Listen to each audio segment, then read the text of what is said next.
nuestros ejercicios sobre circuitos que están en serie y en paralelo. Muy bien, entonces en este caso vamos a tener el siguiente circuito y realmente ya tengo cada uno de los pasos que vamos a seguir aquí escritos. Por ejemplo, empezamos con este circuito, el número, pongámosle a este el circuito número 1. Vamos a llamar a la corriente que pasa por R1 y 1, a la que pasa por R2 y 2, R3 y 3, a esta le vamos a llamar I4, pero aquí en este caso I4 y I5 son iguales, pero voy a llamarle I5, ¿verdad?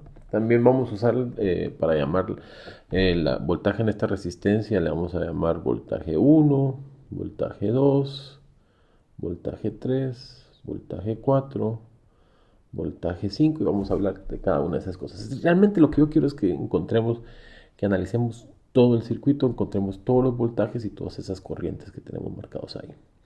Entonces, vamos a empezar primero, ya que salimos de este circuito, analizando las diferentes,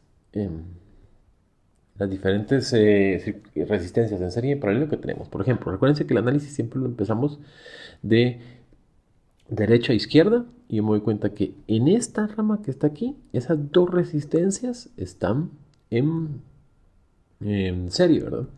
Ahora, si yo tomo la otra rama, por ejemplo, si yo miro estas que están acá, esas están en paralelo. Y estas dos, o sea, la verde y la anaranjada, si las vemos una sola resistencia, nos damos cuenta que se vuelven dos resistencias en paralelo.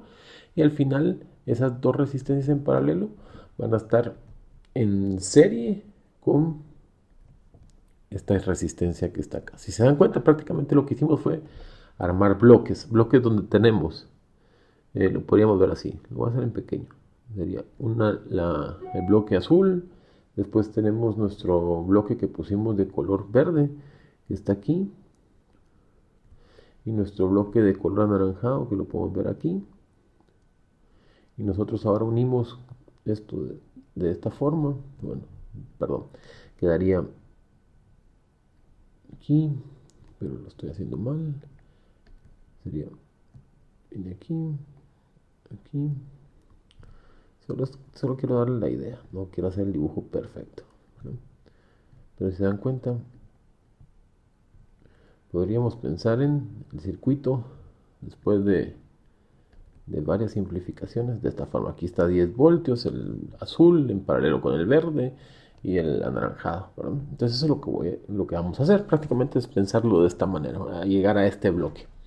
Entonces borremos esto que hicimos acá, ya que lo tenemos ahí claro. Entonces empezamos y hacemos las dos resistencias, estas en serie, que yo las tengo como R4 más R5. Entonces nosotros vemos que R4, lo voy escribiendo aquí, R4 más R5 es igual a, estos son 0.5 ohms, y 1.5, eso nos da 2 ohms.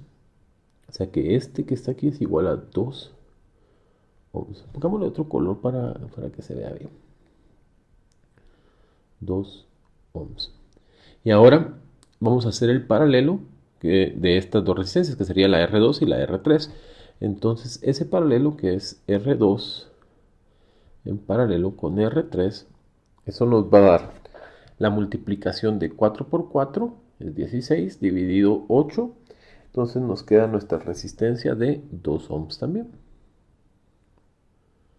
¿no? Otra vez, 4 por 4, 16, y 16 dividido 4 más 4, eso es 2. O sea que tenemos aquí también una resistencia de 2 ohms. ¿Está claro? Bueno, ahora ya que tenemos eso, vamos a tomar estas dos resistencias que están en paralelo, pues tienen dos puntos en común, y vamos a reducir este que está acá. Vamos ahí para llevar cuenta de nuestro trabajo. Vamos a tomar estas dos, les vamos a poner como que están en paralelo. Entonces nos quedaría el paralelo de esas dos, que sería, tengo escrito R4 más R5 en paralelo con el paralelo R2 R3. Y eso nos queda 2 por 2 son 4. Y 4 dividido 4 es 1. O sea que esta resistencia que está aquí es de 1 ohm, ¿verdad? Escribamos entonces, ya que tenemos, bueno, ya vamos por este pedazo. Ahora estas dos resistencias están en serie y nos quedaría que... aquí tengo mal esto es de 4 ohms. A ver, lo borramos aquí. Vamos a borrarlo. Bueno, no borrarlo, lo voy a tachar.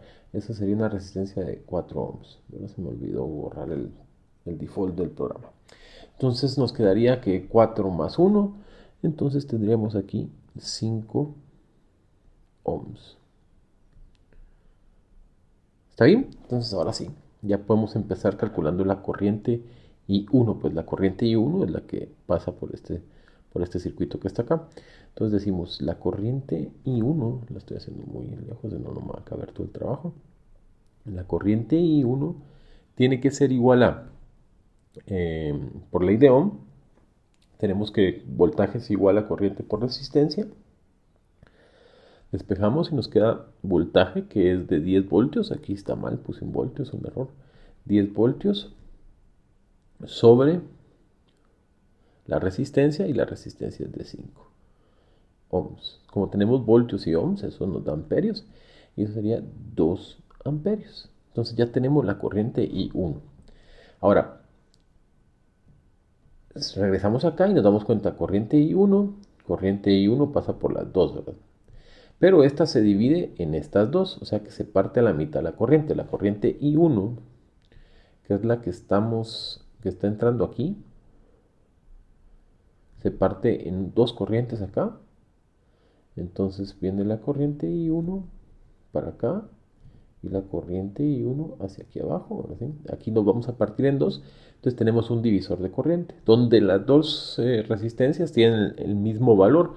Entonces eso ya nos dice que la corriente que pasa aquí sería la mitad de la corriente I1, que es de 1 amperio, y la que pasa por aquí también es la mitad de la corriente I1, que es de 1 amperio. Ahora, esa corriente de 1 amperio que está entrando aquí, ¿verdad? De 1 amperio, y esta que está corriendo aquí de 1 amperio. Empecemos con la fácil.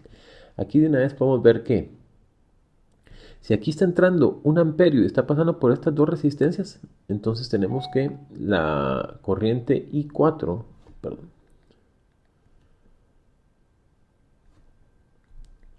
nuestra corriente I4 es igual a nuestra corriente I5, y eso es igual a 1 amperio. Pues de la misma corriente que pasa por acá, de 1 amperio. Ahora, la corriente de 1 amperio aquí se divide en dos resistencias que están en paralelo, entonces se divide la corriente, hay un divisor de corriente, pero como las resistencias ambas son del mismo valor, nosotros sabemos que la la I2 va a ser igual a la I3, y va a ser igual a la mitad de 1 amperio, que sería un medio amperio. ¿Está bien? Entonces ahí ya tenemos todas nuestras corrientes. La corriente I1, la corriente I2, la I3, la I4 y la I5. Entonces lo que debemos de hacer ahora es calcular los voltajes. Entonces para calcular los voltajes nosotros sabemos que el voltaje, bueno, las caídas de voltaje es lo que yo me refiero. La caída de voltaje en la resistencia 1, que le vamos a llamar V sub 1, es igual a la corriente por la resistencia. Ahí están 2 por 4, son 8 voltios. ¿Sí? Ahora, la corriente que pasa por la I2 es de 0.5 por 4, nos da 2, entonces es de, otra vez, I2, que es un medio, por 4, nos da 2 voltios. En la 3, también es de 2 voltios. Nos faltarían aquí, ¿verdad? ¿Sí? Aquí pasa la I4, ¿verdad? ¿Sí? Entonces la I4 es... ¿qué valor tiene I4? Es de 1 amperio. Entonces tenemos 1 por 0.5. Pongamos aquí V4. Sería 1 por 0.5. Es 0.5. Entonces quedaría un medio voltio. Y V sub 5 es igual a 1.5. Vamos a ver. Quiero ver que todo esté bien. Dame un segundo. ¿Sí? ¿Está bien? Entonces ahí están nuestras corrientes. Vamos a marcarlas de una vez. Nuestros voltajes, perdón. Estas son las caídas de voltaje en todas las resistencias. Tenemos que ir viendo de que realmente se cumplan. Por ejemplo, el voltaje caída en la resistencia 1 es de 8, ¿no? Entonces se vuelve un divisor de voltaje aquí con la resistencia esta y nos queda entonces que se cumplen los días, ¿verdad? Pero prácticamente hicimos el análisis de todo el ejercicio. Una vez más, no nos pedían una corriente, ni un voltaje, ni una corriente, ni ninguna caída de voltaje específica, sino nosotros decidimos encontrar todos los voltajes y todas las corrientes en nuestro circuito, reduciendo poco a poco los bloques. ¿Está bien? Este es el fin del ejemplo número 2. Vamos a seguir haciendo más ejemplos.